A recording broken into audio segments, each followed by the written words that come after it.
Nunca fuiste al cine. Todas las noches, en el 88.7 de tu dial. This radio station will remain on the air day and night. Tiempo de descuento, se viene la última jugada. I have an urgent bulletin.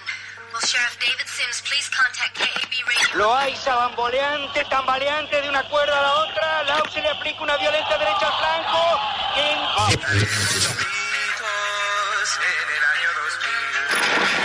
¿Cuál es su deseo para esta Navidad? Mi deseo es cambiar de radiodifusora. En las siguientes 2 horas vas a vivir una experiencia cinematográfica en la radio. Apaguen sus celulares y disfruten la función. Comienza. Nunca fuiste al cine.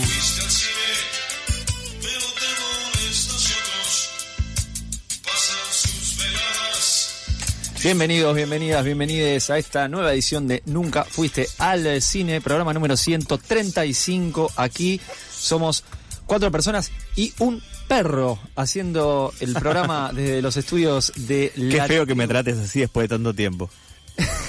No sea malo, Santicán, lo extrañamos. ¿Cómo anda usted tanto tiempo después? Bien, bárbaro, maravilloso, nunca estuve mejor. Muy bien, Blas acá, vestido de Boca como de costumbre. ¿Cómo anda? Cansado del éxito.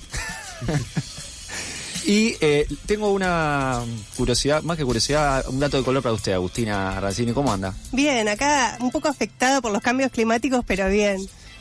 Bueno, sí, está un poco con la nariz tomada, la voz tomada. Estoy nasal. Nasal, como esa publicidad, famosa publicidad, no recuerdo de qué. Ya la nombramos hace no tanto esa publicidad, no me acuerdo de qué contexto. Bien, Paula está del otro lado del vidrio porque hoy no está Rosaura Barleta coordinando el aire y está Juaneco. Le voy a contar algo que la va a poner contenta. A ver. Mi compañera Fernanda fue al encuentro de mujeres en Corrientes, fue en avión y viajó con Bocchini. Ay, el Bocha. Exactamente. Quizás el ídolo de Maradona, ¿no? Sí, y de muchos. Bueno, uno de mis ídolos también. Así que bueno, después le voy a pasar la foto y tengo una foto del Bocha ahí poniendo las valijas en el... Ay, qué lindo, qué lindo. Mi papá, cuando Bocchini es de Zárate, y lo encontramos varias veces cuando yo era chiquita, y mi papá, como si se conocieran de toda la vida, le decía, Bocha, esta es mi hija. Muy bien, es un tipo muy entrañable. Además siempre jugó en Independiente, no jugó en otro equipo. Sí, jugó en Independiente. Y campeón del mundo en el 86. Así es. Muy bien, qué grande el Bocha.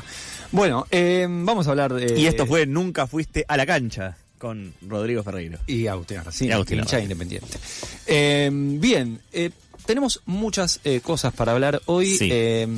Han ido al cine, hemos ido al cine de diferentes Casi formas. las únicas personas que fuimos al cine, no me quiero adelantar, pero casi las únicas personas que fuimos al cine. ¿Usted viene a tirar pálidas acá nada más? ¿O? No, vengo a informar la realidad. Solo factos. Solo hechos de la realidad. Bueno, pero usted ido al cine y después nos va a contar. Sí, además fuimos, vimos y contaremos, pero también con Aus traemos testimonios de especialistas para amparar lo que vamos a decir. O sea, algo bien completo, casi un informe de la película. Podría ser. Sospecho la película que han ido a ver e imagino lo contentos. Los bañeros más locos del mundo. Pero el musical. El musical. Ahí va. Ojo, No demos ideas, ¿no? Hay algo ahí. Exactamente. Blas también ha sido al cine esta semana, no estoy ¿Sabes seguro. Que fue una semana rara, ¿no? De hecho, la última película que vi en sala fue después del programa de la semana pasada. Hay algunas funciones que luego voy a comentar de qué se tratan en el Malva. Bien, Paula sí ha ido al cine, hemos ido en realidad, porque ha comenzado el Buenos Aires Rojo Sangre. Vamos a estar hablando más adelante de eso, porque... tenemos una entrevista ahora con una película que vimos en el Fuera de Campo, ¿sí? De hace un par de semanas ya. Qué rápido pasa el tiempo. Iba a decir la semana pasada, pero no, fue la otra semana. Claro. Así que... Todavía es noviembre, así que cuenta igual. Exactamente. Anteúltimo sábado de noviembre, porque todavía el... Sí, queda uno más. Bien. Nos escucha por el 88.7, nos manda... No, pueden escribirnos, a las redes sociales habituales en TikTok también están, Tenés que retomar TikTok, Instagram y Twitter. Sí, bueno, ya veremos qué pasa en el futuro, pero pueden escribirnos en @nuncafuistecine en Twitter, en Instagram, en todas las redes sociales. Y si no, también hay un número de WhatsApp de la propia emisora, donde durante el vivo, si están en este momento escuchando en vivo en fmlatribu.com o en el 88.7, pueden mandarnos un WhatsApp al 11 31 26 0887, 11 31 26 0887. Esto también es una manera de comunicarse y pueden poner su propia voz y salir al aire si lo que dicen es interesante. Bien, bien. Bueno, decíamos que íbamos a estar hablando ahora en breve con... Sí, ¿qué querías decir, Blas? No, como estamos por hablar con el director de Luciano, una de las películas que se pudo ver en Fuera de Campo, aprovecho para contar que, bueno, como en general pasa con los festivales, Fuera de Campo no es un festival, más bien una muestra de cine argentino. Una vez que esas películas pasaron por el Fuera de Campo, empiezan a llegar a salas. Luciano se puede ver, no sé si ya pasó, creo que ahora está en Rosario, vos ahora lo comentarás. Hay otras de las películas que fui a ver la semana pasada y que intentaré seguir esta semana y la que viene, que es un pequeño foco que se está dando de un director de cine argentino que es como una especie de... autor perdido en la historia reciente del cine nacional y que está presentando una nueva película que estuvo en Fuera de Campo que se llama Tortuga persigue a Tortuga. Él realizó una serie de trabajos estando como estudiante en la Escuela de Cine, en la ENERC, en los 80, que le valieron la expulsión de la institución. Filmó un corto que lo pasaron en la primera de las funciones que acompañan al estreno. La estructura es: a las 18 horas se está presentando Tortuga persigue a Tortuga y a las 20 horas otras películas realizadas por este director, que es Víctor González, no sé si ya lo dije. Tortuga persigue a Tortuga, entiendo que es una película nueva en base a material rodado previamente. Eso lo diré lo comentaré mejor cuando pueda ver la película. Pero se pasaron dos películas. El primer corto que se pasó, que ahora voy a buscar el nombre porque no me lo acuerdo, fue el que hizo como estudiante de la ENERC en el 82, creo que todavía en plena guerra de Malvinas. Es una película bastante rara, bastante... a ver, ¿cómo decirlo? Jugada, bastante border era la palabra que estaba buscando, porque incluye como una joven que parece menor de edad con un hombre risqué, le gusta decir a Peña, por ejemplo. ¿Cómo? Cuando son como jugadas risqué. Bien, bueno, es un corto que además dura lo que dura la canción Every Breath You Take de The Police, que eso que salió después. En el momento de montaje hubo una sugerencia de que eso acompañe a la película y que terminó quedando, pero bueno, hay como una serie de situaciones abusivas de una joven que parece tener problemas mentales. La película se llama Guacho Abel, y que termina con, además este personaje le roba a los niños que trabajan en el tren, por lo cual está como todo corrido desde una perspectiva de súper inmoralidad de muchos de sus personajes, y una cuestión medio experimental y medio trash de ese corto que le valió la expulsión de la Escuela de Cine y luego fue reincorporado, ¿no? Y cuando le preguntábamos, porque está Víctor González acompañando las películas, por qué lo habían reincorporado, dijo, y bueno, porque perdimos la guerra, entonces ya no había esa fuerza para sostener esa censura o fuerza política que hizo que los echen de la escuela. Después pasaron una película que se llama Ciudad de Dios, que no es la brasilera, no. Que sigue teniendo, esta película es del 97, sigue teniendo como alguna recurrencia en sus actores, en sus personajes. Es una película como igual más cercana a cierto realismo que empezó a nacer por esos años en el nuevo cine argentino, que hace recordar, porque de hecho laburó mucho con Esteban Sapir. Sí, Esteban Sapir fue como el director de La Antena y de Picado Fino. Empezó contó un poco cómo Sapir fue su asistente, mientras Víctor González fue asistente de Picado Fino. Entonces ahí como algo de directores de un cine argentino que finalmente no prosperó, como sí prosperó mucho otro cine que llegó hasta nuestros días y que luego pudimos ver. Interesante entonces que vayan a ver las funciones del Malva de Víctor González a las 18 horas, Tortuga persigue a Tortuga, y a las 20 horas otras de sus películas anteriores. Chequen y vayan a ver cine en el cine. Bien, y estábamos repasando estas películas que vimos en Fuera de Campo con Blas hace un par de semanas, allí en la exhibición en Mar del Plata, porque también pudimos ver la película Luciano de Manuel Besedowski, que tuvo su estreno en Fuera de Campo y después en el Gaumont, y ahora también va a seguir en otros lugares del país. Pero para charlar sobre Luciano, nada mejor que hablar con su director, con Manuel Besedowski. Lo tenemos del otro lado. ¿Cómo andas, Manuel? Bienvenido a Nunca Fuiste al Cine. ¿Qué tal? ¿Cómo están? Bueno, muchas gracias por la invitación. No, gracias a vos por estar, Manuel. Bien, a ver, vamos a empezar. ¿Cómo describirías Luciano? Es una película muy particular. La verdad que desde la introducción que hiciste allí en Mar del Plata, compartida con otro director y con todos y todas los que estábamos allí, sabíamos que estábamos frente a una película bastante particular. ¿Qué es Luciano? Bueno, Luciano es el producto de un trabajo de 7 años sobre la vida de esta persona con el mismo nombre, que, bueno, es un retrato de un amigo, básicamente, de una persona que conocí cuando yo estaba terminando la secundaria y realmente me encontré con alguien de Barrio Tablada, de la zona sur de Rosario, o sea, es un barrio marginal, vulnerable, y bueno, me encontré con una persona de la diversidad, una persona que construyó su identidad trans en este barrio y se transformó en un amigo muy grande. Entonces la película es eso, 7 años en la vida de Luciano, queriendo conseguir un trabajo, con su familia, bueno, debatiéndose cuestiones de su vida y de su identidad como cualquier otra persona, digamos. En la película se nota, a partir de lo que decís me queda mucho más claro por qué, una intimidad muy fuerte. Vos lográs en el film escenas donde Luciano está con la familia, Luciano está con su pareja, y sin embargo no caes en la tentación de tal vez alguna postura más demagógica o en algún golpe bajo. ¿Cómo fue el laburo? Por un lado, ¿cuántas horas de filmación tuviste? ¿Cómo fue también ese acceso a la familia? Si fue difícil, si fue complejo. Bien. Y por otro lado, ¿cómo fue el trabajo de montaje también? Bien.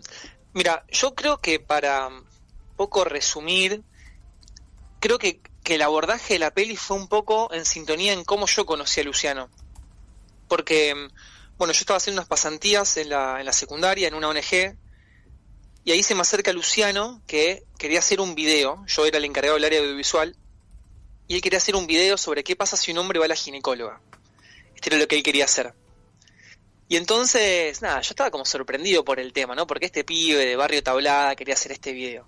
Entonces nos empezamos a hacer amigos, me empezó a contar de todo este tema de los varones trans, hasta que después de horas de estar hablando, él me termina contando que él era trans. O sea, yo me enteré que él era trans horas después de conocerlo. Entonces, lo primero que conocí de él era su realidad, digamos, social, su realidad en este barrio, y lo trans apareció en un segundo término, ¿no? Y dije, bueno, me hice amigo de alguien y su cuestión de su sexualidad no apareció como no aparece, diría, casi nunca o prácticamente nunca, ¿no? Cuando uno conoce a alguien no le anda preguntando o no anda pensando ni en su orientación sexual ni en su género. Entonces, bueno, ese acercamiento hizo como que nada, que querer mostrarlo no en su totalidad, ¿no? Como mostrarlo en su día a día, ¿viste? Porque a mí me pasó que muchas de las películas por ahí que yo había visto de la temática eran sobre la transición, ¿no? O sea, Luciano nació siendo Cintia en este barrio, pero Luciano ya había transicionado, ¿no? Hace como 12 años. Entonces es bueno, ¿y qué pasa ahora, no? Con esa vida. Así que, bueno, fue todo diré un trabajo, pero a la vez fue algo muy natural porque me empecé a ser amigo de Luciano, empecé a conocer su barrio, a su familia, y por ahí ese primer acercamiento a esos pasillos que se ven en la película, ¿no? De esta villa, este barrio, yo lo veía como algo quizás o peligroso, ¿no? Como lo pintan por ahí los medios de comunicación. Y me di cuenta que Luciano tenía un mundo afectivo y un mundo amoroso enorme, gigante, y que ese barrio no difería de cualquier otro barrio, ¿no? En las relaciones que Luciano había establecido. Entonces, bueno, fue también escuchar mucho a Luciano, escuchar mucho las contradicciones que él tenía como varón, ¿no? Como vivir como un varón y las contradicciones de ser un varón incluso, porque claramente es una construcción, entonces el hecho de ser un varón en un barrio marginal, en un barrio donde uno tiene que ganarse de algún modo el respeto como un hombre, me parecía muy interesante y me había interpelado muchísimo. Entonces, bueno, ahí eso, conocí a su familia y empezamos, como a acercarnos a él con mucho respeto, ¿viste? Y filmando mucho y durante mucho tiempo, durante muchos años, bueno, como decía, 7 años que duró todo el proceso. Y el montaje, bueno, fue una cuestión de... Había momentos muy, muy particulares, o sea, hubo charlas y acontecimientos muy fuertes que no se habían vivido, viste, como con anterioridad. Charlas que Luciano tiene con la madre, o con uno de sus amigos que fueron cuestiones muy profundas que surgieron, que hablan mucho de cómo se construye quizás una identidad, o cuestiones del trauma, del duelo, de cuestiones, me parece, humanas muy profundas que surgieron ahí. Y entonces el montaje, bueno, fue un poco, primero, siguiendo una estructura que se trabajó mucho desde el guión, porque bueno, la peli fue hecha con el apoyo del Inca, se aplicaron a varios fondos, entonces bueno, hubo una cuestión de armar un proyecto. Y el montaje fue un proceso que, bueno, lo hizo Marina Saín, que es una montajista de Rosario, que trabajamos mucho, bueno, en esa estructura, en que hacer un reparto, digamos, de toda la vida de Luciano, sino no concentrar en un tema en particular, o sea, por ahí no es solo un documental sobre lo trans en sí, sino sobre toda la vida. Entonces, bueno, fue un poco encontrar y presentar a Luciano, ¿no?, como un humano más, en ese sentido. Estamos hablando con Manuel Besedowski, él es director de Luciano, es una película que se estrenó la semana pasada en el Gomón. Escuchándote, pienso, incluso cuando terminé de ver la película, pensaba en lo bien que le vendría a este tipo de películas a gran parte de la sociedad, por izquierda y por derecha, porque esto es más transversal, que piensan que la problemática trans o ciertas problemáticas no le interesan a las clases populares. Digo, y vos ahí, digo, ponés el ojo en un cruce de variables de clase y de género que es muy interesante. ¿Esto vos los pensaste o fue surgiendo algo a medida que filmabas? Eso te diría que fue muy desde el principio, muy desde el principio. Con Pablo Romano, que es el productor, también él un poco yo empecé a hacer cine, bueno, muy de chico, y él que es el productor, que ya tenía varias pelis, como que me fue como guiando un poco con otras películas también, y vimos mucho la cuestión como el trabajo, ¿no? Como que Luciano en realidad su objetivo era conseguir también un trabajo, ¿viste? Y hay una cuestión muy social ahí. O sea, esta historia está muy marcada por la cuestión social y de clase. Y entonces, claro, es como que un poco lo que decía antes, ¿no? Como que lo que uno esperaría de una persona trans en un barrio puede ser mucho más complejo que esa mirada mainstream, ¿no? De lo que son las realidades trans. Y bueno, me pasó un poco eso, ¿no? Como querer focalizar mucho en la cuestión social, que diría que fue lo primero también que noté en Luciano como una problemática real, ¿viste? Como la cuestión de conseguir un trabajo. Entonces el hecho de ser pobre o no haber terminado la escuela, ¿viste? Fueron cuestiones que están en la película y que me parecían re interesantes en cómo dialoga también toda la cuestión, ¿no? La cuestión de la identidad con la cuestión social. Así que siempre estuvo muy presente la cuestión sobre todo la del trabajo. Manuel Blas te saluda. Hablamos más temprano que presentaste esta película en Fuera de Campo. Te vamos a sacar un poco de la película en sí. Te vamos a preguntar por qué elegiste, antes del estreno, presentar tu película en Fuera de Campo. Mira, para mí Fuera de Campo fueron varios motivos. El primero por la acción política que fue Fuera de Campo en relación a nuestro Festival de Mar del Plata. Yo estoy muy contento, la verdad, de haber participado, porque noté primero una solidaridad y noté un compromiso hacia el cine muy grande, que nunca lo había visto de esa manera. Un compromiso de preservar el cine, de poner el cine como un acto de resistencia y realmente como buscar vías para poder seguir filmando, ¿no? Buscar vías de contención, no una contención, viste, como vacía, sino o haciendo catarsis, una contención realmente para pensar activamente cómo podemos proponer algo distinto o hacer algo distinto. Creo que estamos como en un momento bastante, no sé si bisagra, pero que tenemos que replantearnos, ¿no? Como cineastas.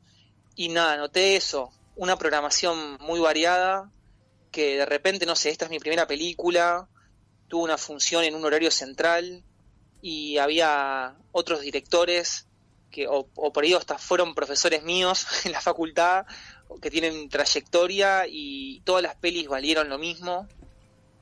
Así que esa fue una. Después por otro también presentamos con Juan José Orazurreta, él presentó Las Presencias, que es un documental que él dedica a Luciano, y pasaron las dos películas juntas, porque de algún modo hay un diálogo entre ambas películas, y todo el diálogo que se armó con los espectadores, el diálogo que hubo también con los chicos de la organización fue genial, digamos. Manuel, decíamos hace un ratito que se estrenó en el Gomón, que ya estuvo, pero la película sigue, de hecho vos estás allí en Rosario. Contanos un poco por dónde la van a estar pasando. Bien, bueno, la peli, tal cual, tuvo el estreno, fue en Alemania, en Doc Leipzig, después estuvo en Asterisco, en el Malva, ahora estuvo en el Gomón, estuvo toda la semana, y ahora estamos en Rosario, y ayer fue el estreno rosarino, porque bueno, la peli se filmó acá, claro, y el equipo técnico es de acá, entonces fue un estreno a sala llena en el Cine El Cairo, 400 personas, o sea, fue increíble, y va a seguir acá en Rosario, pues es un público que queremos mucho, y va a seguir acá por un tiempo, va a estar todo este fin de semana, va a estar el próximo fin de semana en Rosario, y más funciones en diciembre, y bueno, ahora estamos trabajando también con una distribuidora para poder seguir recorriendo el país, seguir mandando, bueno, más festivales y seguramente encontrando más fechas para volver a pasarla en Buenos Aires. Manuel, te mandamos un abrazo grande, vamos a estar atentos y atentas en cuanta sala se pase Luciano para avisarlo por aquí. Bueno, Rodrigo, muchas gracias y bueno, espero que tengan la posibilidad de ver la película. Abrazo grande, era Manuel Besedowski, director de la película Luciano. Si estás por Rosario, la van a estar dando en el cine El Cairo, un cine que le fascina a nuestro compañero Santi Gan, está enamorado. Uno de los cines más lindos del país. Bien, quédese porque esto recién empieza, falta mucha película por recorrer. ¿Hola? Silvia Prieto. ¿Quién habla? ¿Qué quiere? Por favor, no me corte, habla Armani, el de Armani. Le pido que no me moleste, estoy mirando una película. Estás escuchando Nunca fuiste al cine, tercera temporada.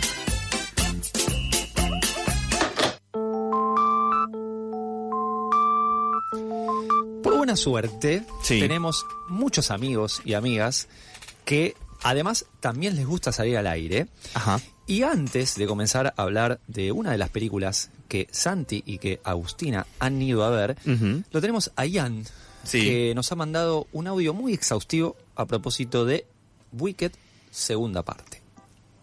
La escuchamos.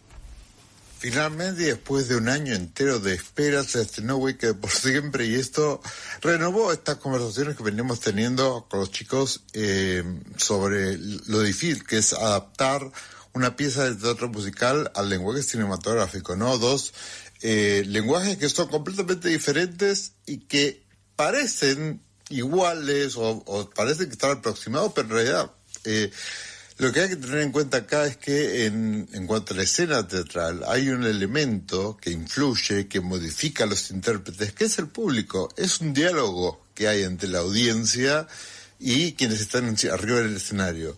Esto se pierde y hay que de alguna manera recuperarlo cuando uno traslada una pieza de teatro a una adaptación cinematográfica.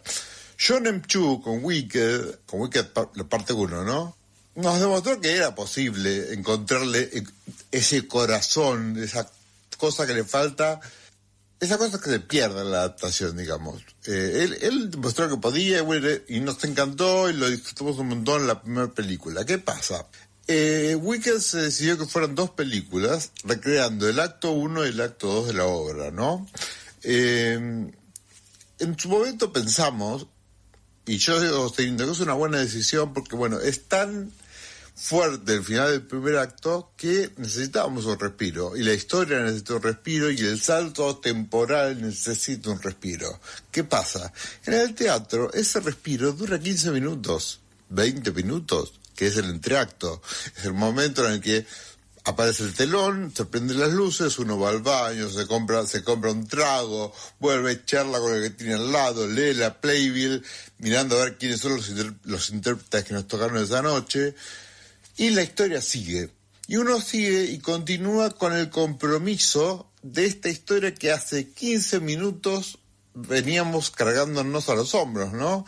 Entonces, en el segundo acto hay líneas melódicas que dialogan con el primer acto, hay decisiones tomadas durante el primer acto que modifican los personajes en el segundo, y en el caso de Wicked particularmente, en la obra, el segundo acto es mucho más corto, es media hora más corto que el primer acto, y medio como que va a los tumbos, o sea, llega a la resolución de la historia, es muy satisfactoria, pero es conocido históricamente por ser medio un segundo acto que va muy rápido, ¿no? La acción va muy rápido, todo se desarrolla, pasan cosas y la historia termina. ¿Qué pasa? Viene la segunda película.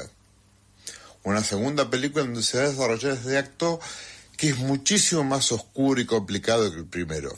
O sea, en el primer acto veíamos estos personajes que se iban desarrollando, en la historia donde estaban en el colegio y se iban conociendo y cómo iban creciendo y modificando sus personalidades a medida que iban cayendo todos los prejuicios, ¿no? Todas estas cosas que eran muy positivas, ¿no? Si bien termina con la revelación del final, que es Elphaba, la bruja verde, revelándose ante este sistema, todo lo que en el primer acto es una amenaza que va latiendo, que es este régimen autoritario del mago de Oz, ¿no? Y esto que va como entre las sombras creándose y que es una amenaza. En el segundo acto es un riesgo de muerte. O sea, el segundo acto es jodido, es donde la cosa se pudre, donde la historia avanza y donde las consecuencias y todas las decisiones del primer acto pasan al segundo. Voy a decir primer acto y segundo acto un montón de veces. ¿Qué pasa? El entreacto, el respiro, duró 1 año, no 15 minutos.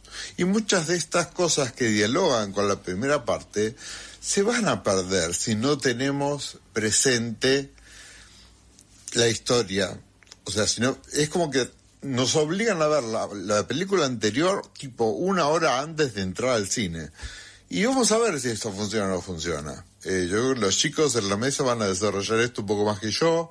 Pero bueno, más que nada quería aportar este audio para contar un poquito de cómo funciona esto en el teatro, ¿no? En la obra musical, y lo difícil que puede ser armar una película basada solo en el segundo acto, sin toda la carga previa, sin toda... Y vamos a ver si funciona. Los chicos seguro van a tener algo que decir al respecto. Les mando un beso grande y gracias por convocarme nuevamente. Los quiero. Abrazo grande, Ian, también te queremos, y además nos encanta que nos dejes la previa. Los chicos van a... Y sí, ahora nos toca agarrar la pala a nosotros. Sí. Le mandamos un beso a Ian, @IanVeneno en sus redes, lo pueden seguir para seguir escuchando también sus reseñas, podcast, videos que hace también con Gus, hermoso. Y además para mí, mi referente en materia de teatro musical, entonces tenía muchas ganas, y lo hablé con Agus, de que nos dé su aporte, porque la verdad que estamos hablando de quizás una de las películas más esperadas del año. Por lo menos para nosotros, sí. Para nosotros. Creo que venía de la nueva de Scorsese y segundo esta.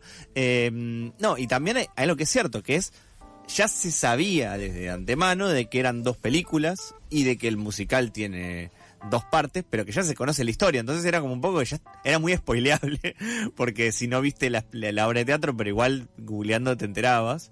Y algo de lo que hablábamos acá era, bueno, no es lo mismo ver 2 películas que son como parte 1 y parte 2 de una misma obra, una atrás de la otra, que en el medio te pasa un año y es qué me acuerdo, qué no, qué es una referencia, qué es un callback, un reprise, ¿no? Esta cosa como de, bueno, en realidad esta canción que estaba en la primera ahora se responde con esta otra, que cuando la ves todo seguido es una cosa y cuando la ves con tanta distancia es otra, y que en nuestro país lamentablemente, porque los productores de cine, los distribuidores de cine no hacen bien su trabajo, no hubo funciones dobles, donde uno pueda repasar la primera.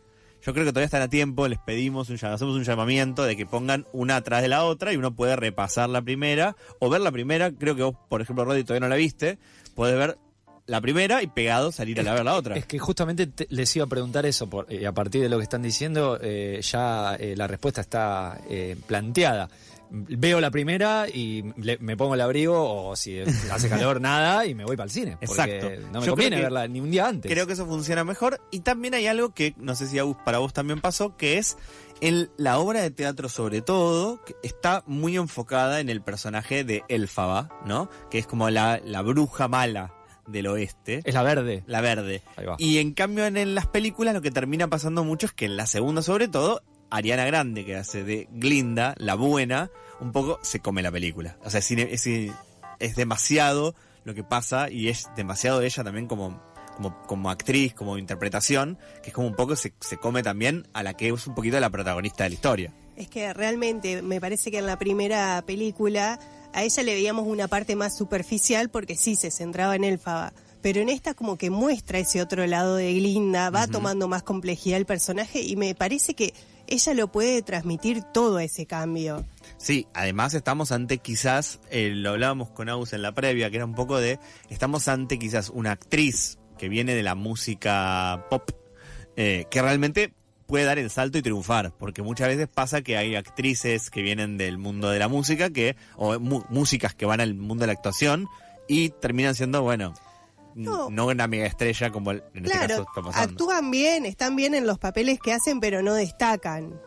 No, acá estamos ante una nominada al Oscar, porque el año pasado estuvo nominada, y si no le dan el Oscar acá, qué quilombo se va a armar. Porque juntamos firmas, lo que sea. Ahora va a haber un piquete. Ariana Grande está nominada y tiene que ganar. Para ustedes no tiene competencia. No. O sea, si pierde hay tongo. No nació la competencia de Ariana Grande este año todavía. Nos queda alguna película por ver, pero además hay algo que es cierto, que es que Hollywood muchas veces premia, cuando hay una película, una saga o algo así, no premia la primera película. Entonces acá puede ser también un poco las dos. Como no te dimos el premio en la anterior, acá si sumás las dos te da. Yo creo que hay un poco de eso. Y hay otra cuestión que es que Puertas Afuera la vamos a bancar a muerte, es la mejor película de la historia. Puertas Adentro con Aus y con Ian, que sabemos que entre nosotros está todo bien, podemos decir que hay algunas cosas de este traspaso que no le juegan tan bien, como por ejemplo que faltan a veces canciones. Faltó como una parte más musical todavía. O sea, como musical, dicen, como musical. Claro, como que tiraron un poquito más bajo. Tiraron un poco, porque quizás lo que en un musical era 2 horas y pico entre las dos, lo que serían las dos películas, un musical, acá si sumas las dos películas son como 5 horas. Claramente hay mucho más actuado que cantado. Yo soy como muy neófito en esto, entonces recién me estoy enterando de cosas tipo Guido Casca, como en el meme. Exacto. O sea que esta película sería todo el musical entero de Wicked. Claro. Las dos películas. Exacto. Es todo el musical entero, claro.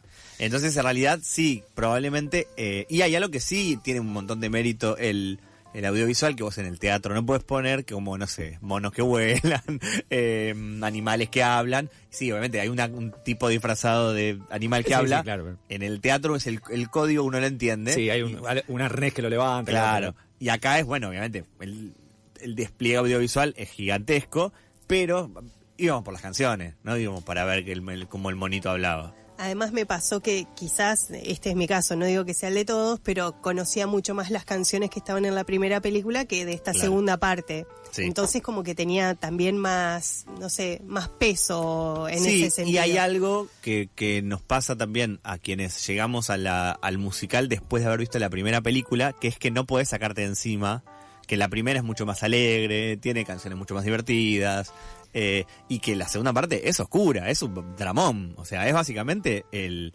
enfrentar al fascismo y a la opresión, y que no te roben la voz, y cómo se organiza el gobierno para callar a la disidencia. O sea, es como no es como un juego. Bueno, es que son esas mismas dos partes que termina planteando Wicked en sí, que es la parte buena, la parte mala, no todo es tan lindo, no todo es tan perfecto como se veía en la primera película. Es la vida, papá. La vida es así. Y lo que tiene también, para mí, que en la primera fue muy criticado, para mí injustamente, es a un gran Jeff Goldblum, que un tesoro nacional, ya hay que admitirlo, y que tiene además... para mí, en esto de decir, como algunas cosas que decir, bueno, algunos personajes o actores o actrices que están más aprovechados que otros. Bueno, en este caso, Jeff Goldblum, capaz que nadie tenía tanta expectativa y la rompió. Y después Michelle Yeoh, que la queremos mucho, pero es floja. Sí, me parece que no es el mejor personaje de ella. A mí me gustó también mucho Fiero. Claro, Jonathan Bailey, que fue elegido además el hombre más sexy del planeta. Está bien. Estamos de acuerdo. Sí. Definitivamente. Por unanimidad, entonces. Por unanimidad, sí. Que además fue el primer hombre abiertamente gay elegido hombre más sexy del mundo. Ah, bien, bueno. O sea, hay un consenso de todos. El mundo se va ayornando, ¿no? En el 2025. Sí. Claro. una nota de color, no tiene nada que ver con la película, pero en la rueda de prensa salió esta noticia, y está Jeff Goldblum con Jonathan Bailey, lo felicitan por esto, y Jeff Goldblum le dice, ¿cómo el primero? Y como que medio como que va a decir como, si yo conozco la lista.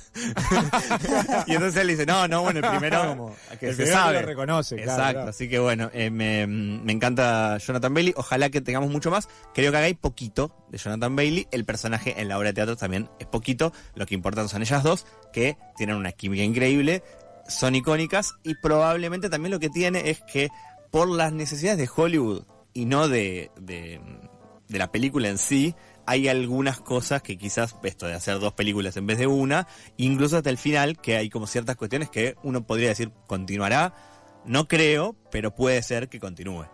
Igual se estuvo diciendo que se vienen otras películas relacionadas al mundo Wicked, no sé si será verdad.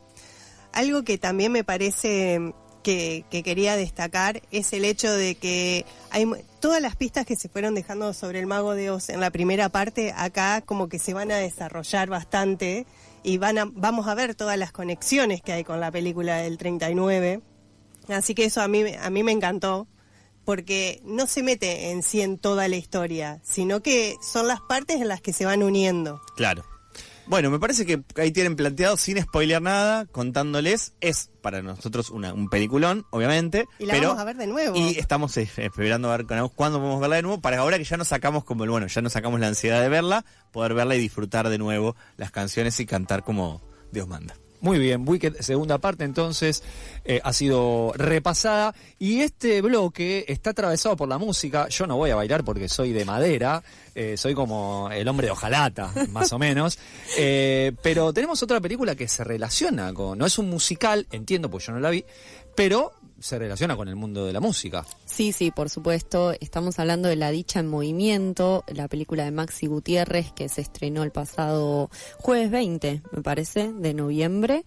Que también la vio Santi, porque Santi, si viene acá, vemos películas musicales o que tengan que ver con la música. Si no, no hay trato. Bueno, La Dicha en Movimiento trata... está en el universo, digamos, de los Twist, de la banda Los Twist. Bueno, para quien no los conoce, es una banda de rock, pop, que fue parte de la música divertida, de lo que se llamó la música divertida a inicios de los 80, que tenía como este sonido muy bailable, aunque Ro no lo quiere bailar. Vamos a ver cuando termine la ronda, si no bailas la canción que elegí. Que tenía letras muy irreverentes, muy chistosas también, pero que no perdía el carácter de crítica, de burla también a la sociedad sociedad y a la política, y también a los militares que seguían por esos años. ¿Y por qué esta música fue crucial en esos años? Bueno, fue clave como transición de un estilo más solemne que tenía el rock de los años 70 a un sonido más rápido, más descontracturado que adopta el rock en los años 80. Y marca también una ruptura generacional con este estilo serio y lento de la década anterior, recuperando un carácter energético y esto de lo bailable, ¿no?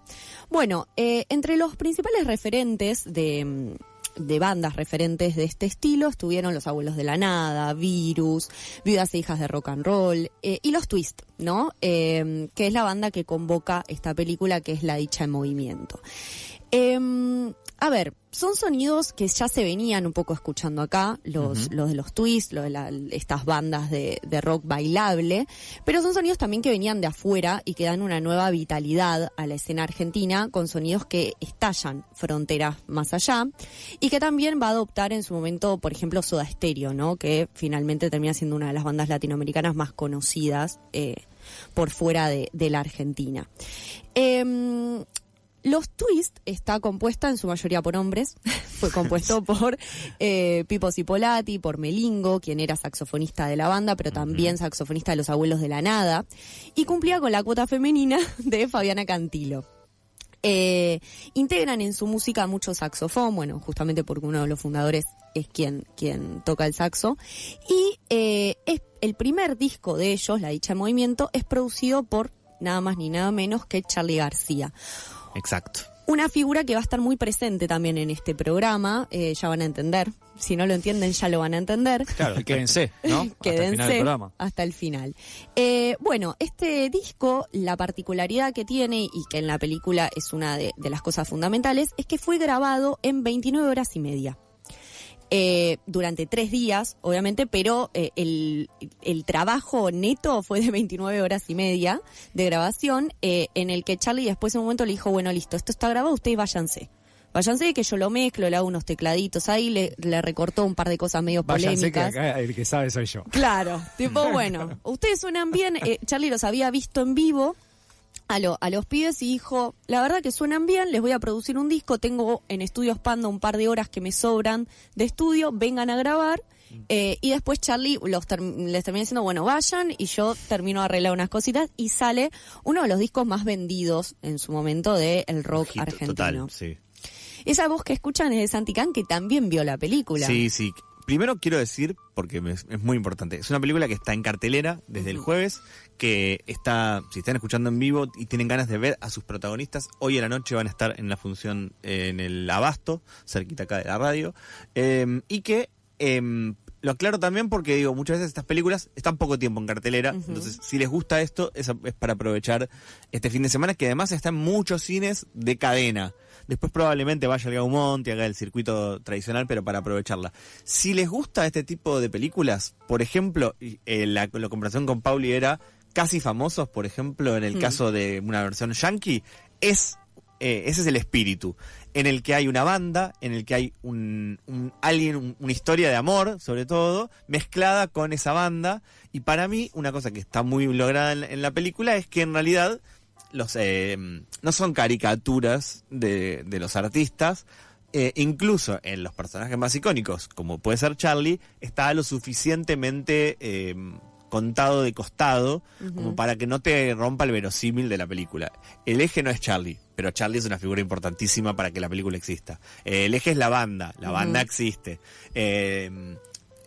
Sofi Morandi hace de Fabi Cantilo, y claramente Sofi Morandi, si uno la ve fuera de contexto, no es Fabi Cantilo, pero cuando se mueve y empieza a hablar es increíble porque le agarró como la esencia y te hace meter en el verosímil muy fácilmente, y si hay un cierto juego también con algo que quizás para mí, esto lo pensaba hablando con Pauli también, que ve a alguien de otra generación, perdón por el viejazo, pero digo, bueno, tener 30 horas de estudio de grabación en ese momento, en un estudio como ese, era súper importante, súper difícil, súper caro, no era para cualquiera y había que aprovecharlas. Hoy cualquiera puede grabar un disco en su casa con una compu.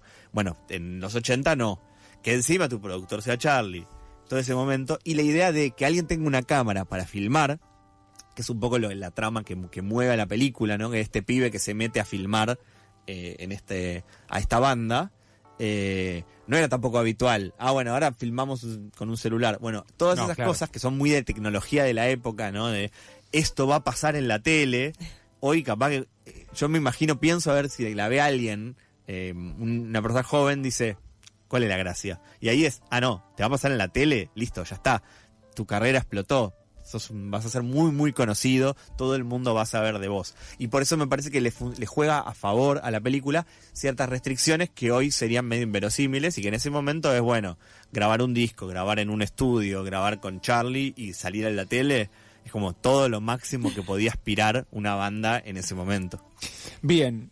¿Querés completar algo, Pau? No, es muy completo. La Dicha en Movimiento se llama, como el disco, está protagonizada entre ellas por Ornella Elia y Kevja, que son personas muy jóvenes que yo tuve que googlear, como abuelo que soy. Y Sofi Morandi también. Y Sofi Morandi, Ronnie Arias, Lalo Mira, hay varios actores. Pipo Cipollati. Hay actores conocidos, y está Pipo Cipollati no haciendo de sí mismo, porque claramente sería inverosímil, si Cipollati tiene como 60 años ahora, sino haciendo como otro papel muy divertido también. Si hubiese sido medio el Chavo, ¿viste? Sería medio extraño. Raro. Sí, medio cringe. Bueno, a vos te quedó algo ahí cortito en y el al tintero, sí. Sí, quería comentar que, bueno, es una peli que vimos en el Bafisi, ya no recuerdo de qué año, pero se estrenó en cines y está en muchos cines de la capital y también del Gran Buenos Aires en el interior. Adiós Sui Generis, la película de Bebé Camín. A ver, es una peli que documenta las 2 funciones de despedida de Sui en el Luna Park en el 75 ante más de 30.000 personas. Quizás hoy decir 30.000 personas no es nada, pero en aquella época era un montón.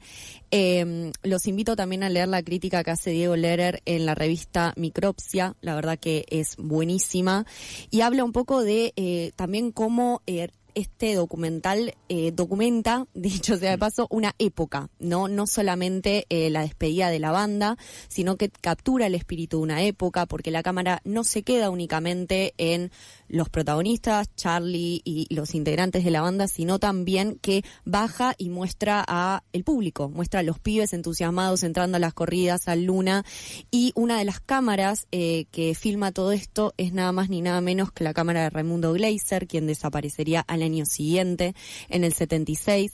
También es una peli que empieza a mostrar ciertos sonidos que uno puede identificar en bandas que después va a conformar Charlie, como La Máquina de Hacer Pájaros, Cerú, etcétera. Entonces vayan al cine a ver esta película porque es muy emotiva, es muy linda de ver, y bueno, más si sos fanático de Cerú, de Sui y de Charlie. Totalmente. Además, perdón, por una cosa también para tener en cuenta con esta mención que vos hacías a Raimundo Gleiser, digo, ahí Argentina es un país que tiene una historia con un genocidio y la desaparición de determinadas personas, pero además tiene varios realizadores desaparecidos, y no es casual, y por eso también me parece que es interesante cómo empiezan a aparecer a veces ahora estos materiales. Cuando hace un tiempo habíamos hablado también con el caso de La Paz, ese corto documental de Cine Liberación, y donde muchas de las personas que participan de esas cosas no quedaban sus nombres, y como ahora hay una arqueología por encontrar, que había gente que después hizo un montón de cosas, en este caso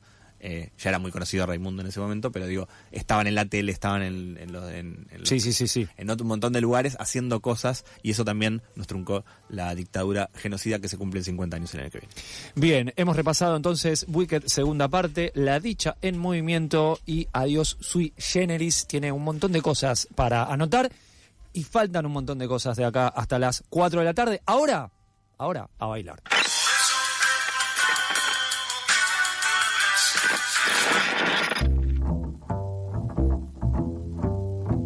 Menos de 60 minutos es un mediometraje.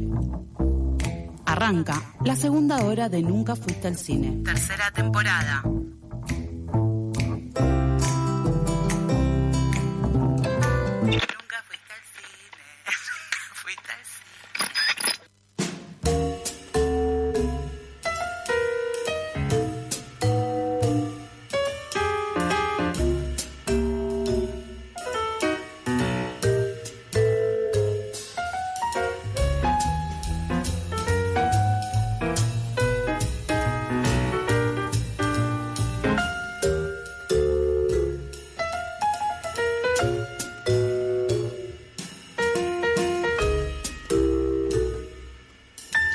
Bueno, dejamos un ratito la cortina para que la audiencia sepa qué se viene. Porque... Y baile. Sí, tiene swing.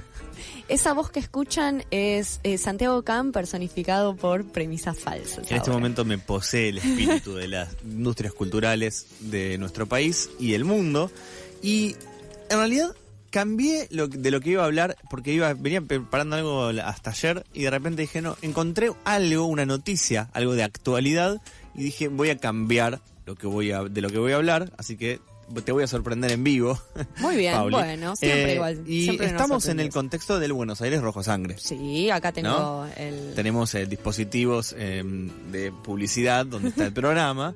Y justo esta semana, en realidad técnicamente el 29, la semana que viene, en nuestro país se va a presentar un libro que se llama El tema del verano. Uh-huh. Ese libro, El tema del verano, es una novela gráfica, una historieta, como le decimos en el barrio, sí, que adapta una película que se llama El tema del verano, por si alguien no estaba prestando la suficiente atención, que es una película uruguaya, o sea, es una adaptación al libro, en historieta, de una película uruguaya, que se pasó en el Bars, esto lo chequeé más temprano con Rodri, el año pasado. Esta película, lo que tiene es básicamente una película de zombies, sí, uruguaya. Y lindo. Está muy bien. Me gusta. Y lo que tiene es que es algo muy llamativo, que es que haga el camino inverso. Muchas Eso te veces, iba a decir. Claro, porque... muchas veces pensamos en el revés. Exacto. ¿Qué pasa? Uno lee una historieta y dice, es que interesante, y alguien dice, esto podría ser una película. Sí, de hecho me asombra que no haya, o por lo menos no conozco tanta, o no he visto tantas películas basadas en historietas, cuando la historieta es que ya tenés casi un storyboard, o sea, lo tenés ahí dibujado. Bueno, es algo que venimos hablando mucho con un amigo de la casa, Luis Hitoshi Díaz. Uh-huh. En pocos días más encima se viene Ventana Sur, que es el encuentro en donde se produce muchas de las películas y series que van a venir, y Argentina tiene representación este año nuevamente en adaptación, por ejemplo, a series y a películas de materiales de historieta. Ah, mira. Entre ellos, una de vampiros, un libro de Material Mensajero, está entre los preseleccionados para pitchear ahí a productoras internacionales. Y entonces, esta conversación que veníamos teniendo con Luis venía justamente de que yo le decía, bueno, en general hay poco de adaptación de un lado de un lenguaje a otro, pero en cambio en Hollywood es lo más común del mundo. Claro. Y este razonamiento que vos muy bien tuviste, porque tenés tu alma de directora de cine todo el tiempo a flor de piel, es que en Estados Unidos se usa mucho el IP, el intelectual, la propiedad intelectual, y sobre todo el usar la historieta, porque dicen, bueno, ya está un poco medio que armado hasta la dirección de cámaras. Exacto. Podés hasta pensar visualmente la película y ver, che, esto cuánto me va a costar hacerlo, cuántas locaciones voy a necesitar, ya lo estoy viendo. Te ahorras un montón de preproducción. Exacto, porque no es lo mismo que adaptar una novela. Exacto. Incluso a veces pasa que si uno mira casos recientes, hay poca adaptación de teatro en nuestro país. Otrora era muy común, una obra de teatro que era exitosa se convertía en película, ¿no? Sí. Desde La Nona hasta La Fianca hasta Made in Lanús. Bueno, hoy uno piensa, bueno, ¿y historietas? ¿Qué pasó con las historietas? Bueno, durante mucho tiempo las historietas en nuestro país se adaptaban, cuando había, a el audiovisual animado. Claro. Quizás en esto otra vez el viejazo, pero digo, pensamos en Anteojito, pensamos en Hijitus, pensamos en personajes como Larguirucho. Sí, claro, Trapito, todas esas Trapito, cosas. Sí. Ico el Caballito Valiente, claro, que esa fue directamente a película, pero también... García Ferré, digamos, todo el universo. Todo el universo de García Ferré, que es un poco nuestro Walt Disney ensamblado en Tierra del Fuego. Y que además, cuando se hizo más recientemente, porque también hubo más cerca en el tiempo, hubo casos como Buggy el Aceitoso, por ejemplo, un personaje icónico, claro, de Fontana Rosa, pero en general iban a la animación, no iban a las películas de acción real, podríamos llamarlo de esa manera. Y también hay un curioso caso que a mí me gusta mucho contarlo a veces, que es que sí ocurrió esto de que se adapte una película a una historieta o un personaje televisivo más que a veces, como por ejemplo en quizás una de las películas más importantes de la historia del cine para Ale Tevez, que es Mingo y Aníbal contra los fantasmas. ¿no? De Enrique Carreras, que es un director fetiche para Ale Tevez. Bueno, un abrazo para Ale. Tuvo su versión historieta, pero eso era muy común porque algo que le iba bien en el cine o en la tele, se hacía la historieta después. Bueno, pero el camino inverso es más raro. ¿Hay casos en la Argentina de esto? Sí. Entre ellos, por ejemplo, la película Cenitram. No sé si alguien vio la película Cenitram, probablemente. Sí. ¿Vos la viste? Sí, yo la vi. Ni la escuché. Cenitram es Juan Minujines. Con Juan Minujines haciendo del protagonista, y dirigida por Daniel Barone, adapta una historieta. Yo solo me acuerdo porque era Martínez al revés, Cenitram. Exacto, muy bien. Que es el nombre de una marca de mingitorios, ¿no? Que hizo ese juego de darle vuelta el nombre a Martínez. Y Juan Sasturain, escritor, incluso fue director de la Biblioteca Nacional, un personaje muy conocido también de la divulgación de la historieta, director de la revista Fierro, por ejemplo. Sí. Hizo una historieta, hizo un cuento primero y después una historieta en la que este era un superhéroe argentino, ¿no? El Cenitram. Y se hizo una adaptación audiovisual en 2010, no hace tanto. 2010 parece que fue hace un montón y a la vez parece que fue ayer, depende a quién le preguntes, ¿no? Hace 15 años. En ese momento han aparecido otras adaptaciones. Bueno, en este caso yo me tomé el trabajo de ver cuánta gente la vio en el cine. Yo no sé si Rodrigo la llegaste a ver en cine. Yo la vi en cine, en el Gaumont. Éramos muy pocos en la sala, pero en ese momento no era tampoco tan raro. Claro. Me fui a fijar y la vieron 5.771 personas, entre las que estoy yo. Claro. Pocas. Y entonces hay algo que también empieza a pasar, que es, bueno, todavía no vemos una tendencia muy desarrollada, pero sí pudimos ver, por ejemplo, no sé, en el caso de que pasó también por el Barça, que lo pienso, Cazador, un personaje icónico de las historietas, tuvo su película, pero la película después nunca se terminó de estrenar. Nunca terminó de tener una circulación en cines, entonces no sabemos si hubiera sido o no un éxito. Tenemos el caso del Hipnotizador, que se terminó adaptando a serie de televisión para HBO, y la mayoría de la gente dice, esa serie de Sbaraglia no sabe que era una historieta, y hay algunos casos de éxito. ¿Por qué hablar de esto hoy? Bueno, también porque además de este ejemplo que teníamos de la adaptación de esta historieta uruguaya, venimos pensando sobre todo en cuánta gente va al cine en nuestro país. Y si lo que también ocurre es que no hay series que se continúen en el tiempo. Personajes recurrentes, que uno diga, bueno, la próxima película de tal. Uno pensaría, por ejemplo, en el universo de Cuando acecha la maldad, ahora que es muy conocido. ¿Cómo continúa? ¿Cuál es la 2? Bueno, en un momento se sospechó que se iba a empezar a pensar la 2. Pero por ahora no hay nada. De hecho, Rugna al parecer está en otra. Está en otra. O sea, está pensando una película nueva, pero nada que ver con Cuando se echa la maldad. Yo igual me pongo a pensar si valdría la pena. Bueno, sí, es otra cuestión. Hace poco salió la adaptación a novela escrita en narrativa de Aterrados, por ejemplo. Es verdad, es cierto. Es como la inversa. Claro, y es el camino inverso. Yo estoy obsesionado hace mucho tiempo, junto a tantas cosas, en por qué no tenemos universos expandidos, ¿no? Hace pocos días volvió a circular la frustración de los actores vinculados a la película de los simuladores. Exacto. Sí. Y uno dice, bueno, pero si no es una película, si no es una serie, pero el guión está escrito, ¿por qué no hay una historieta? Ojo, bueno, la podés contactar. ¿Y por qué para vos no hay una historieta? Porque en realidad es muchísimo menos guita que una película.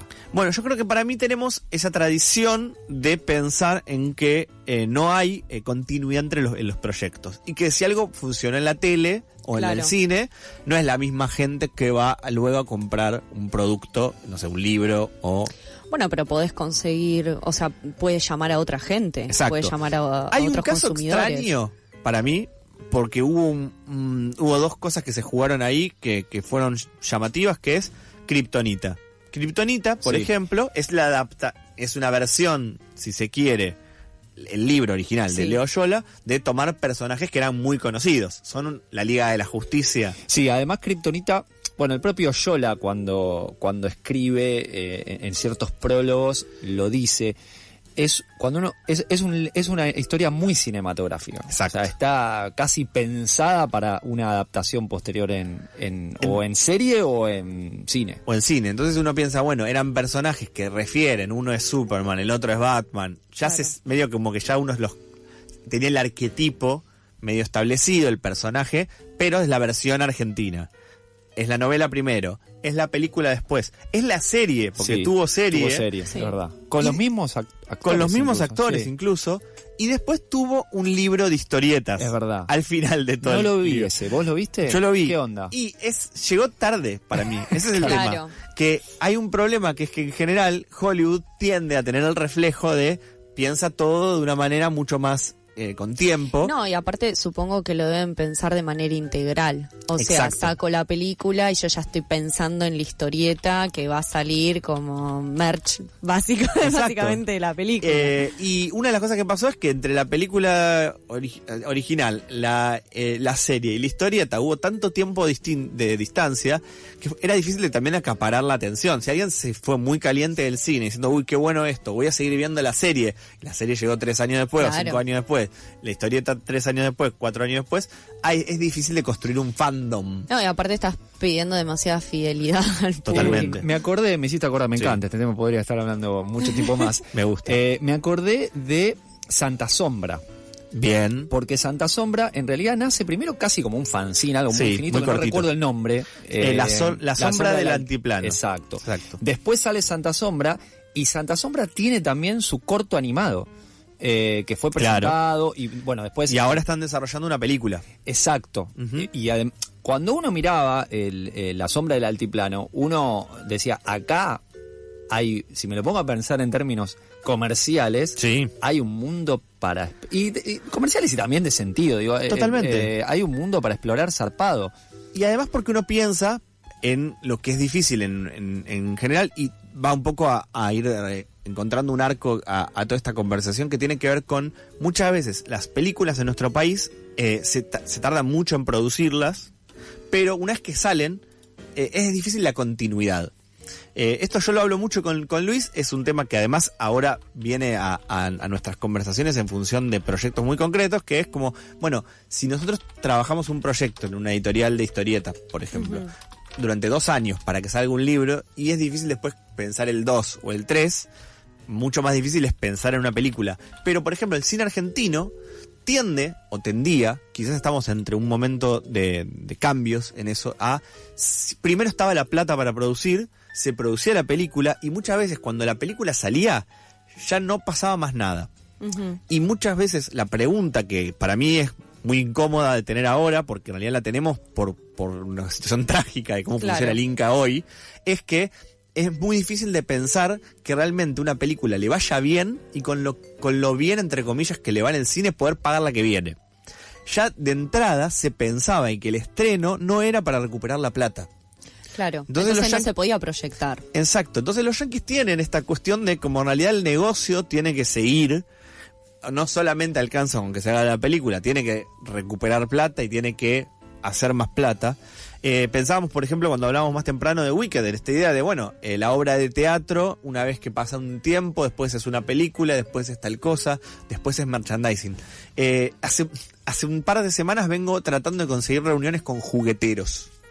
Opa. Es como una nueva obsesión que digo, ¿por qué no hay muñecos de tal cosa? ¿Un nuevo emprendimiento, Santillán? Eso podría ser un material para un nuevo documental de Frenkel, ¿eh? Totalmente. Jugueteros. Jugueteros. Claro. Y digo, ¿por qué? Bueno, viene al calor de, como siempre, hablar de la economía real y el trabajo con la gente real, ¿no? De repente, ¿qué pasó? Hollywood tuvo en este momento algo que no era una adaptación, que fue K-Pop Demon Hunters, de la que no hemos hablado acá, las guerreras del K-Pop.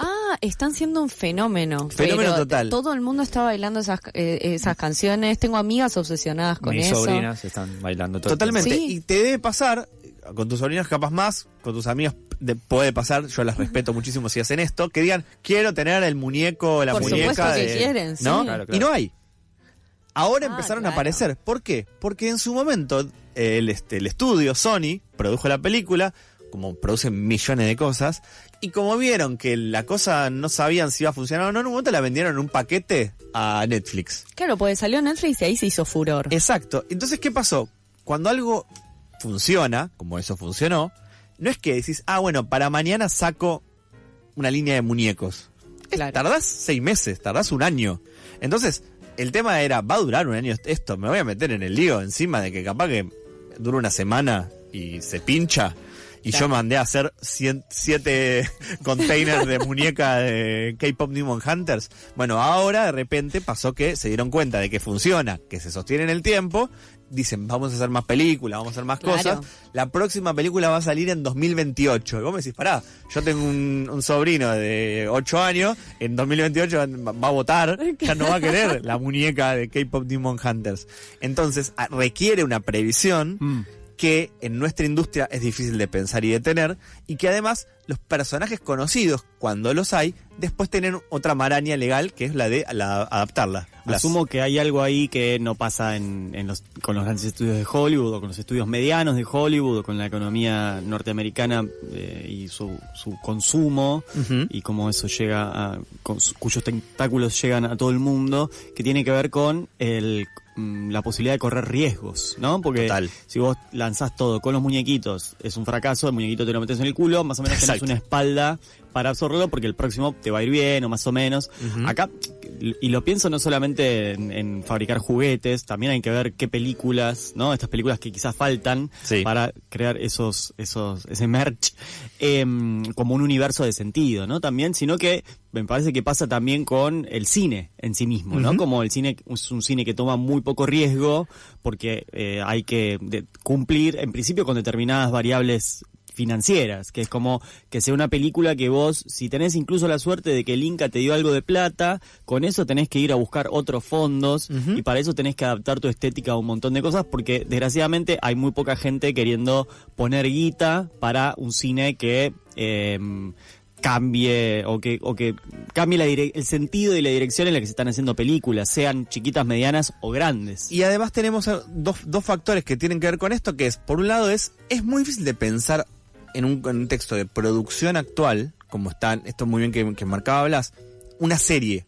algo en el tiempo. Es decir, bueno, voy a hacer la primera de una saga de películas, ¿no? Incluso con algo que funcione.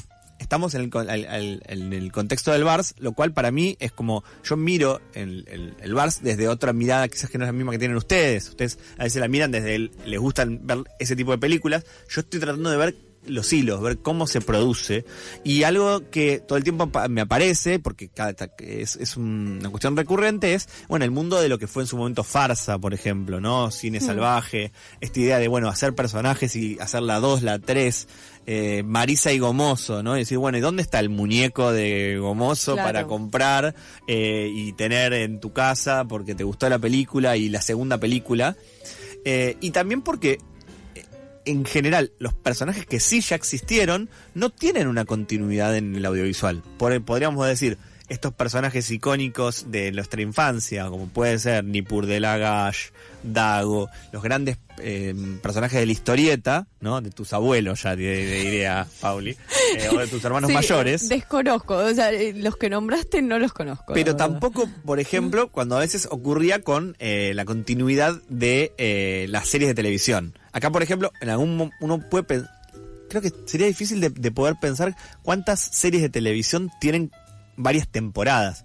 El caso de los simuladores es emblemático, porque además es como que tuvo 2 temporadas y las seguimos viendo y las vamos a seguir viendo toda la vida, pero el concepto no se agotó ahí. No, de hecho tal vez lo que pasaba antes no es que una serie tenía varias temporadas, pero una temporada tenía 124 capítulos. Totalmente. O la idea de que durara varios años sin parar, digamos, no la temporada a lo yankee de, bueno, de tal capítulo tal tiempo a tal tiempo y después empieza el otro, ¿no? Chiquitita, Cebollita, porque Casi eran Ángel. pensadas para la televisión. La fábrica de hacer chorizos de... Exacto. Pero la lógica Cris era... Morena. De Cris Morena. Y Cris Morena, en ese sentido, yo respeto mucho este concepto, aunque no lo desarrolló para este lado, que es como esta idea de, bueno, seguir lo más que se pueda, pero además te hago la obra de teatro, te hago la música. Estaba mucho más cerca de merchandising del merchandising, está mucho más cerca de la lógica yankee, si querés, de esa usina, que la lógica que el cine argentino, que para mí en este momento tiene, y por esto si quieren vamos cerrando, pero digo, que tiene, es que se parece más a la lógica de la novela y la literatura independiente. ¿No? Esta idea de, hago un buen libro, buenísimo, pero casi nadie está pensando en escribo un libro y pienso en el 2. En la continuación de esto, ¿no? Empieza y termina. Sí, o porque ya es muy difícil que haya el 2. O ya sí, pensarlo. Ya es difícil que haya el 1. Exacto. Claro. Es como que... Sí, o incluso creo que a nadie ya se le pasa por la cabeza el sentarse, suponete, a escribir un libro y ya de por sí decir, bueno, esto va a necesitar una segunda parte. Exacto. O sea, como que procuran, bueno, hago una película y me aseguro por lo menos de tener una, o de tener un libro, de tener una historieta, porque bueno, es un contexto muy complicado. Y para mí es un desafío que hay que ver qué pasa en este momento con la lógica de las plataformas, que es que las plataformas tienden a pensar distinto de estas cosas. Uh-huh. Vamos a un ejemplo concreto, El Marginal. El Marginal tuvo ya creo que 5 temporadas, 4 o 5 temporadas, y tiene un spin-off. En el barro. En el barro. ¿Por qué? Porque la lógica en la que se pichea, se piensa, es que vos a la plataforma no puedes ir a decirle, voy a hacer esto, que si sale bien, ya está, se terminó. Claro. Si sale bien, la historia sigue acá. El personaje hace esto. Va a aparecer el padre que estaba desaparecido. Tiene un hermano mellizo. Revive ¿no? la hermana. Revive la hermana. Y si todo sale bien y vos me seguís bancando, tal cosa. Ay, ¿sabés qué? El personaje, ¿viste Tito? Bueno, Tito en realidad tiene una historia buenísima. Sí. No hay fuera de campo, ¿no? No. Es la muerte el fuera de campo. Bueno, para mí hay algo como que de se eso. va cubriendo todo el universo. Que igual en un punto no está del todo mal, porque digamos, uno como dice, bueno, si termina acá porque no le fue bien, termina ahí. Y de alguna manera lo cerramos. Pero se puede proyectar. Pero se puede proyectar. Y algo más que viene al calor de esto es que va a empezar a pasar, y les va a pasar probablemente que lo empiecen a ver ahora que les acabo de desactivar este chip en la cabeza, es que van a empezar a ver que hay productos argentinos que empiezan a aparecer en plataformas con la lógica de la producción norteamericana. ¿Por qué? Porque el pitch que vos haces, la propuesta que vos le haces, no puede ya ser más, bueno, si esto sale bien, listo, se acabó acá.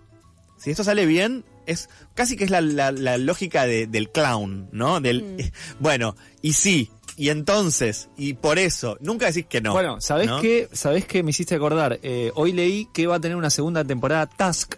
Que muy bien. Estaba pensada para una temporada. Claro, con Mark Ruffalo. Pero le fue tan bien que uno, en realidad, desde sí, está bueno ver de nuevo a Mark Ruffalo, pero sí, estaba igual bien ahí, cerraba o sea, muy bien Task. Claro, de a ver hecho, qué pasa. es lo mismo que me digan, no sé, Maid of Easttown va a tener una segunda Exacto. temporada. No, Bueno, está bien. Hay algo de lo que está pasando para mí en las series y en las plataformas es más fácil de ver y es más difícil de ver en el cine argentino, y para mí es una linda pregunta para hacernos, porque en general lo que tienen que ver es que estamos pensando otra vez al cine como arte y no como industria.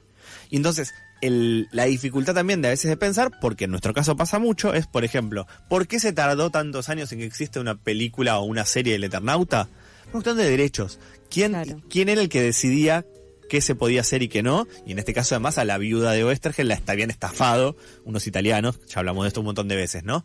Pero digo, ¿hay otras historias que podrían desarrollarse de esa manera y funcionar? Digo, en la historieta argentina hay personajes como Sonoman, me decían, bueno, una película es un superhéroe, para ser un superhéroe sale mucha plata, pero podrías hacer, no sé, los personajes de Altuna o de Trillo, tenés que son Paturuzú también, qué sé yo, no sé. pero aparte son cosas que son costumbristas, podrías hacerlas sin necesidad sí, claro, de hacer una superproducción.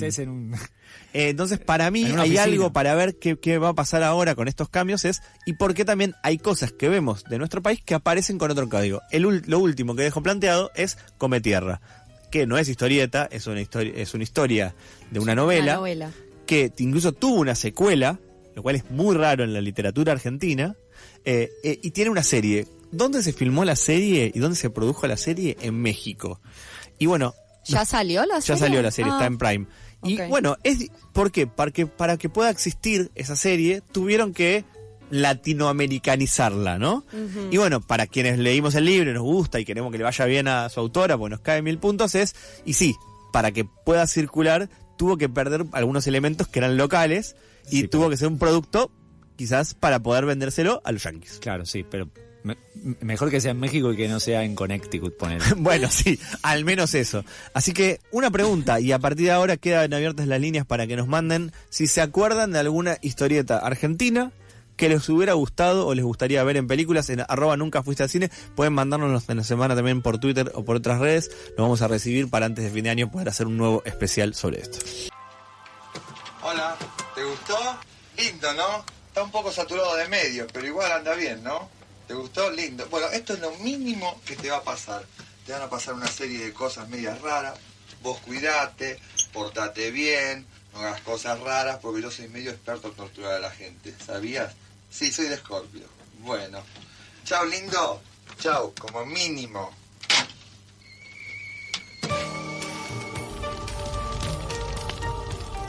¿Nunca fuiste al cine? También se ve.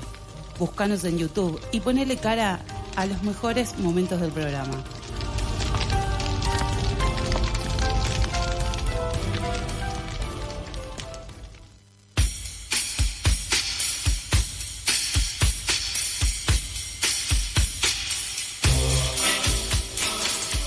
La semana pasada estuvo aquí Pablo Sapere, uno de los fundadores y parte actual de la organización del Buenos Aires Rojo Sangre, que está en su edición 26ª. Esa entrevista ya la pueden encontrar en YouTube para ver las caritas, además de escuchar las voces.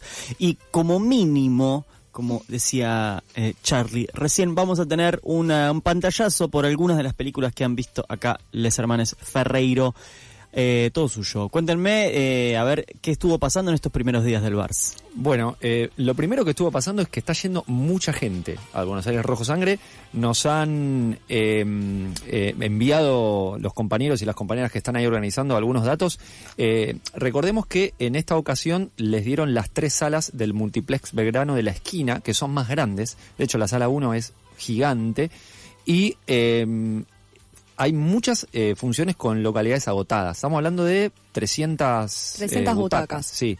Y la verdad es que se ve. Cuando uno va al Buenos Aires Rojo Sangre ve que está lleno de gente esperando. Ayer cuando salimos de la función que fuimos a ver, había una fila que llegaba casi hasta la mitad de la otra cuadra. Sí, a la calle también. Sí, porque la calle está cortada, sí. No pasan autos, entonces eso permite, creo que vuelta obligado la que está cortada. Obligado, sí, entonces hay que tener cuidado con el cruce con Mendoza, lógicamente, porque esa no está cortada, pero se copa esa parte de la calle y la verdad que está buenísimo. Bien, lo primero que pasó fue el miércoles, porque el miércoles pasado se hizo la presentación del Buenos Aires Rojo Sangre. Lamentablemente no pudo ser donde iba a ser, en un principio, que era en el Hospital Israelita. Tenían todo cerrado, se cayó lo del Hospital Israelita. Mantuvieron la función igualmente y la hicieron en el Multiplex Belgrano, del cual están muy agradecidos. Siempre lo dicen los chicos del Buenos Aires Rojo Sangre, que agradecen mucho lo que hace el Multiplex Belgrano por el festival. Y lo que se pasó fue Lo que vendrá, ¿sí? Es una peli de Gustavo Mosquera, director conocido más que nada aquí por Moebius. Que ha estado acá en este programa, en ese especial de ciencia ficción, junto con Lucía Vázquez. Sí. Y escuchamos un audio de Spinner, que estrenó una película hace poco. Va a estar en cines dentro de poco. Exacto. Se presentó Lo que vendrá, entonces una película, la vimos con Pau, de Mosquera del año 1988, que tiene como protagonista a Charlie García, que está muy bien Charlie, sí, en esa película, muy lúcido. Es el Charlie de Clics Modernos. Todavía no. ¿Todavía no había salido? No, todavía no había salido 88. Sí, es el...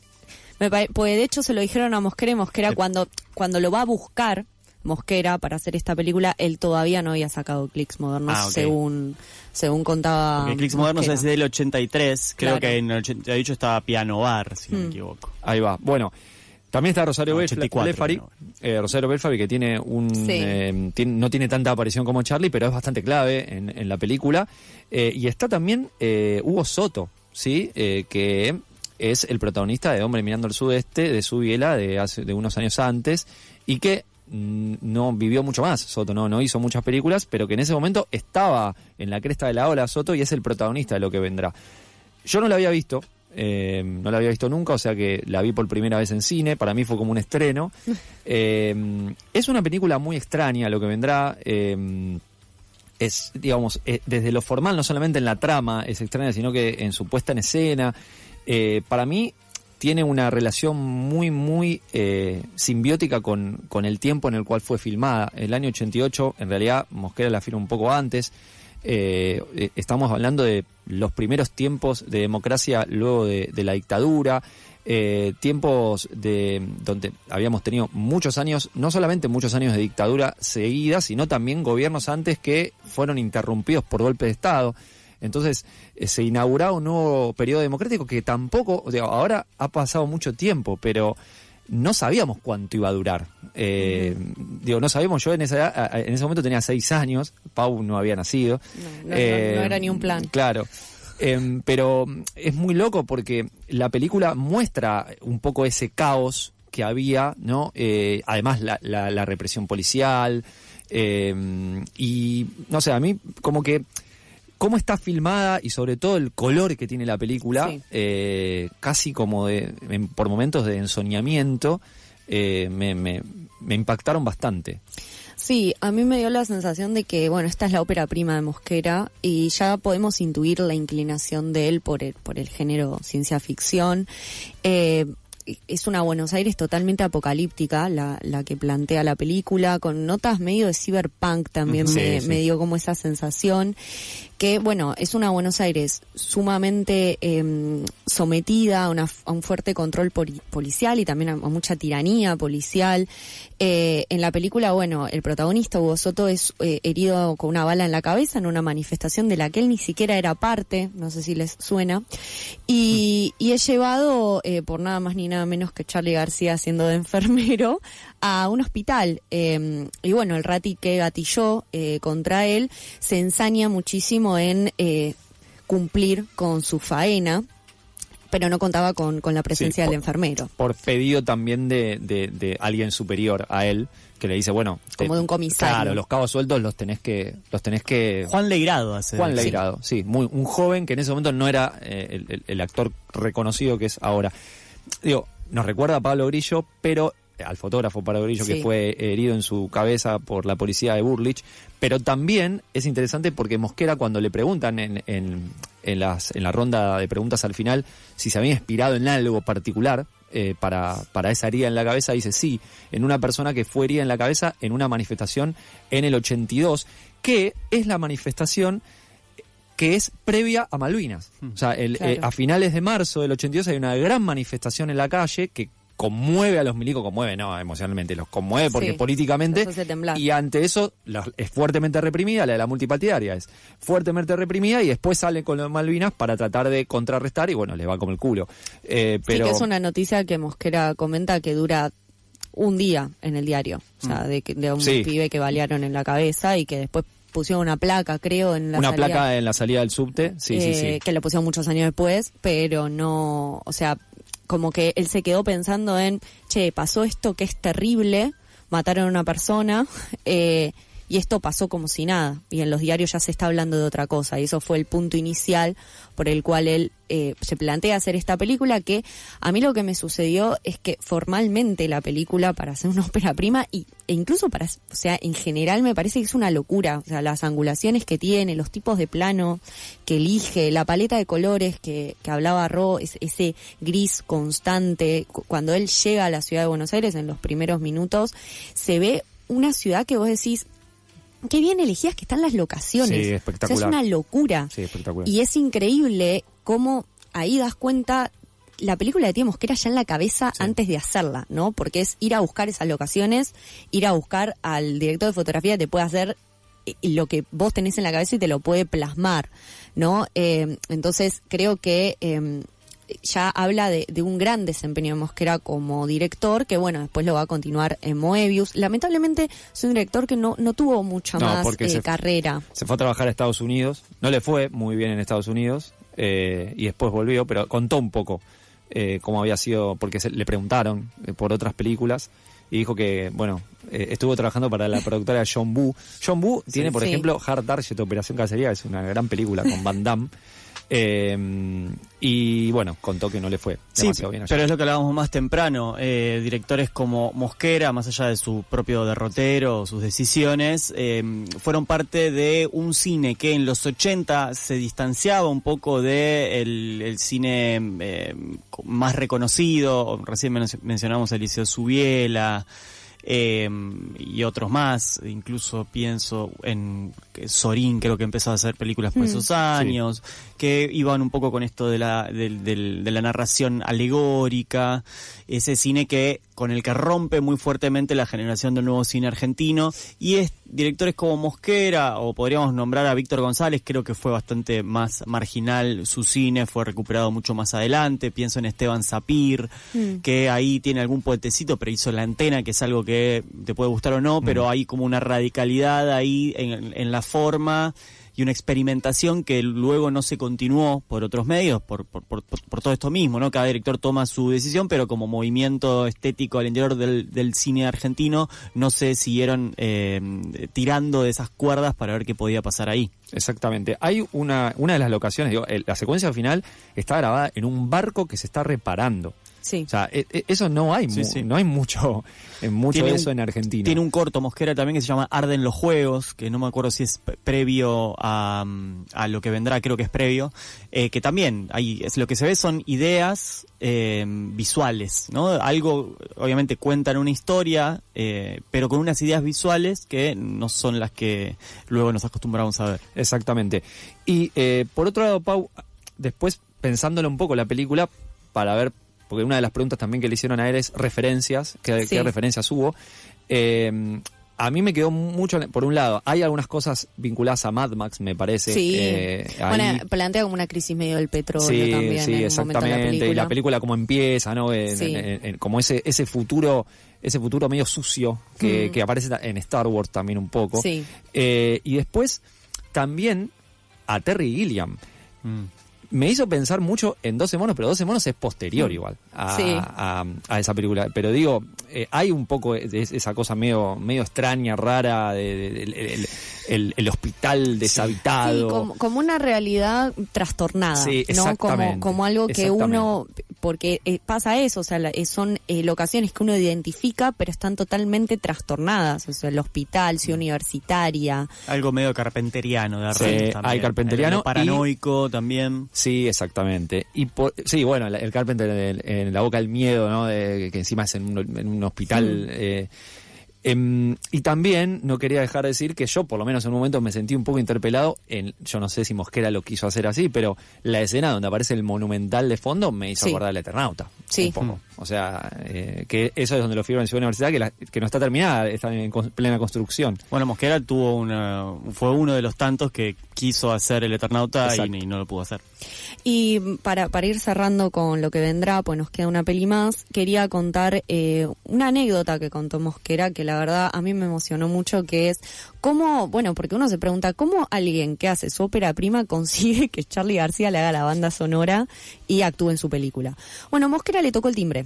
Bien. Dijo, voy a ir a tocarle el timbre a ver si me responde Charly. Le respondió Charly, lo invitó a tomar un té con limón y le planteó que quería que estuviese en su película. Y Charly le dijo, yo te hago la banda sonora, no hay problema, por eso no te preocupes, pero actuar no. Alta banda sonora. Alta banda sonora, que estamos escuchando ahí en cortina algo de ella, pero no te actúo, le dijo, ¿por qué no? Y Mosquera le dijo, pero tenés que hacer de vos, o sea, sos un enfermero, pero es muy similar a vos. Y Charly dijo, bueno, vamos a tener un par de encuentros más y vemos. Bueno, finalmente Charly actúa, obviamente, en la película, pero a Mosquera se le fue acabando la plata, como suele suceder, y le quedaba plata para pagar la banda sonora o para terminar la película. Y va con Charly a Sadaic, Charly retira la plata por ventanilla, le da la plata y le dice, termina tu película. ¿Qué era? Bueno, cerramos acá, Bueno, ¿vieron algo más? Sí, vimos algo más. Vimos The Other People de Chad McClarnon, que si bien la de Mosquera fue en el 88, y la de Mosquera fue su ópera prima, y la de Chad McClarnon también. Venía a hacer cortos, este autor yankee, y nos cacheteó un poco con The Other People.